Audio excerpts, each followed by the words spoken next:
Netflix and Facebook are facing a lawsuit that reveals an agreement between the two companies, which allegedly, keyword, permitted Netflix to access Facebook's users' private messages.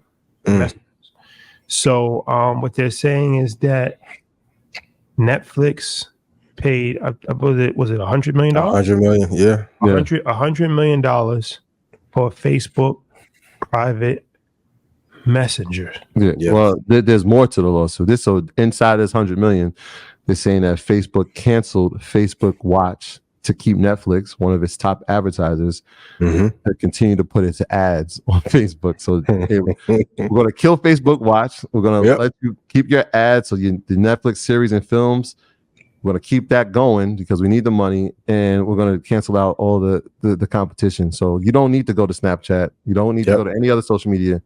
Come right here. I know we were doing this Facebook Watch. We'll put that to the side. And nobody was watching it. Anyway. We're not watching it anyway. Yeah. Well, was Red Table part of that? Were people watching that? Probably got caught up in that sweep. Yo, we're out of here. You're done. Yeah. And, now we're just gonna the money. We're not making money here, but we do make money from having your shows advertised. So we'll take that money. That's all part of the lawsuit. The good old days when the geo-targeting and tracking on Facebook was amazing. If you were advertising, shout out to my guy Dave, like the targeting you can do back in those days were amazing. When I saw the price tag, my first thought was like, that's a lot to find out who your girl was DMing. Like, I can see Zuckerberg be like, yeah, I'll show you the messages. I need 100 million, and I'll shut down Facebook Watch for you. But my real thought, I've been saying it for 3 or 4 years. All these data breaches are revenue driving events. Wait, AT&T stock is in shambles. Wait till the truth comes out about them. All this data keeps getting breached every 2 or 3 weeks. No one called CrowdStrike to say, come patch this up for us. Or if I have 96 million records and I sell them to you at $2 a pop, maybe we can work out a deal to, get some money on the book. So I'm not surprised about this at all. It actually was a good deal for Netflix and Meta at the time. And I don't think anyone cares anyway.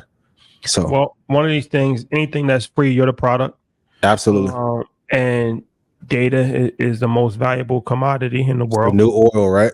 And it's one of these things where it happens in everything, right? Anything that you're signing up for, you can probably believe that somehow it's getting traded. TSA, you think they're just taking your fingerprints and your eyeball scans for the hell of it? Facts. Clear. I do that Clear update. I said, who y'all selling this to? No, that was crazy. The new ID joint. Bro, for real? They're gonna start taking DNA swabs. Swabs for real. They have your eyeball. 23andMe. They have your retina. They have your retina, right? So, and your girlfriend's retina if you put on your Clear Pass.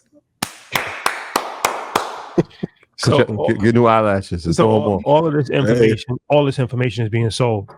But as an entrepreneur, you should think like, okay, how do I partner with somebody that maybe I can pay for their data, right? Like that's a great idea. You might be on the come up, and let's say, I don't know, Dave Shands, right?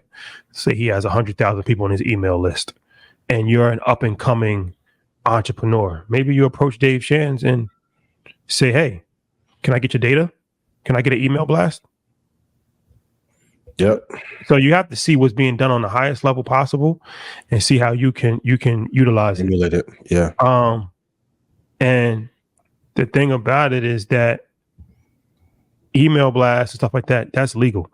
What they were doing wouldn't be legal because they were actually taking what was supposed to be private conversations. That's why if this wasn't like you're showing somebody's private conversation, right? That's not ethical and that's not legal. So you shouldn't do that. But as far as like data, anytime somebody gives data, right, they're in a pool. Yeah.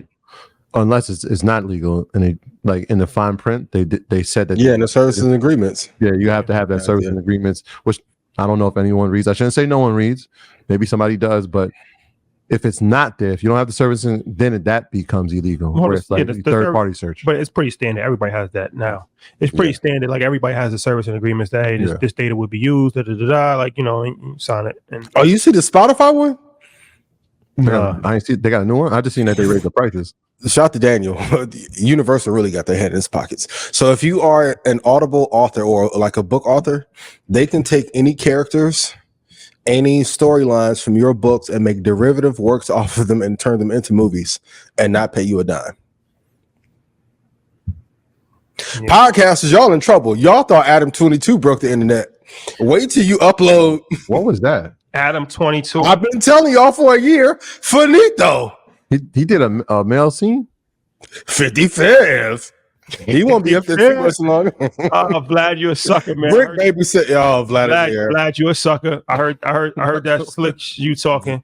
You're a sucker. You don't even show your own face on camera. You're a sucker. And I like you, but you haven't made more people money from the market than me. You're a sucker. Records say that. Hate is a strong word, man. Vlad, yes.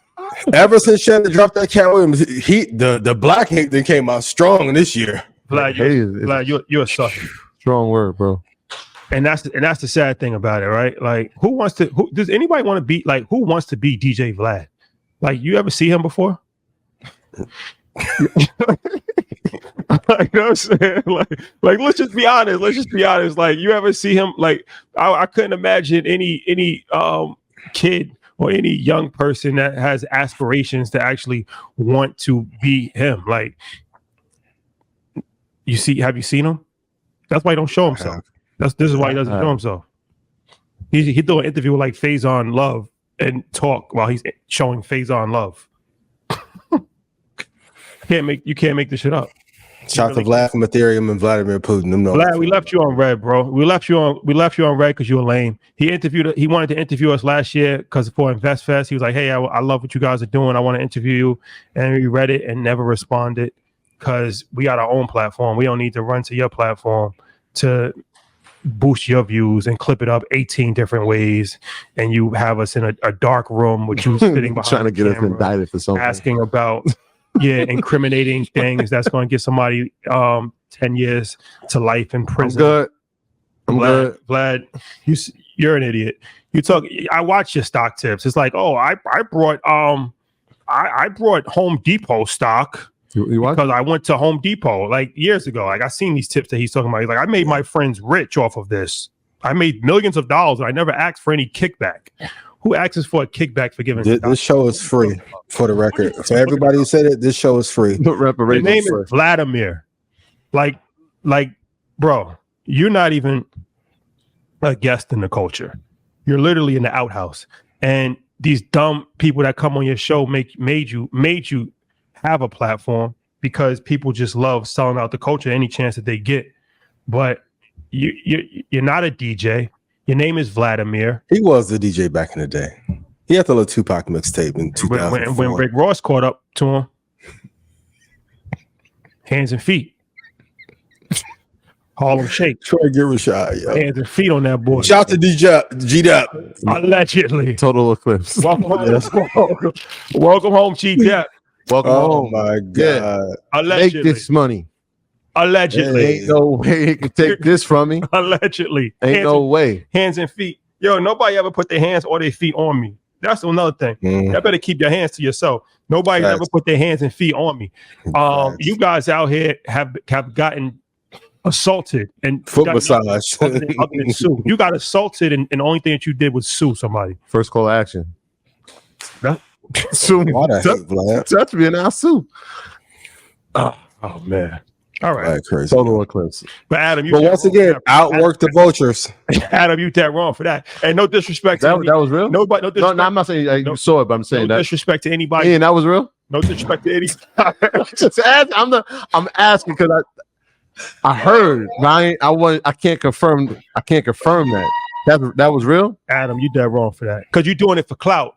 That was even worse. No, you're not even if that's you know what I'm saying, like no disrespect, but you're doing it for clout, right? So now you just is it clout though? That's beyond, bro. It's clout. Yeah, that's what he's doing it for clout. Like you I told y'all last year, hey, when I got that little call, it was about to be over with. Podcasters, hey, be careful. But be very careful on Spotify. Shout to Daniel, and shout to Universal and Sony and everybody. But yeah, to be able to the derivative works is crazy. All right, so let's We digress. go back to this. Back to the regularly scheduled programming. Okay. Would you accept the apology from Vlad like J. Cole did to Kendrick or no? No, we gotta say that for later, please. Talk about that. Okay, never mind. Please. We're gonna talk about that Please, later. we're on record, so just please. Okay, so Meta Mhm. and Netflix, right? How does this affect their stock? It won't affect it at all. Nobody cared. Mhm. It's like whenever my girl went to my DMs, it's like, couldn't affect my business. Made me mad for a day or two, but back to business. JohnRedPanda.com, IanInvest.com. Who is this girl that you met at Rashad's party? Oh, back to business play. Back to work. Nothing. Ain't So- stop nothing. /ES on Thinkorswim. These are just jokes written by 85 cents. But it won't affect their stock at all. If anything, it'll probably they need another partnership. If I'm Netflix, I'm trying to find how to scrape some more of their data from IG. Or if I'm Meta, I'm trying to figure out who else I can get the 100 mil from. It's working. We saw Netflix. Facts. I mean, Disney Plus, come on over. shout out to Disney. We Yep. talked about Netflix and the harsh realities that were going to face them about 2 years ago, Mhm. and they've just rebounded from it. Yep. Part of that is the marketing, part of it is the advertising. So it's worked. Yeah. It's worked.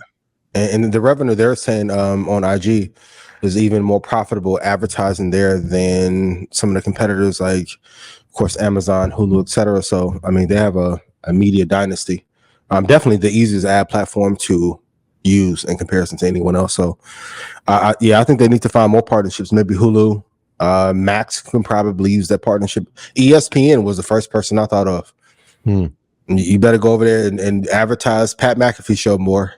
Because ESPN and Disney needs a little bit more help. So I don't think it'll affect their stock at all.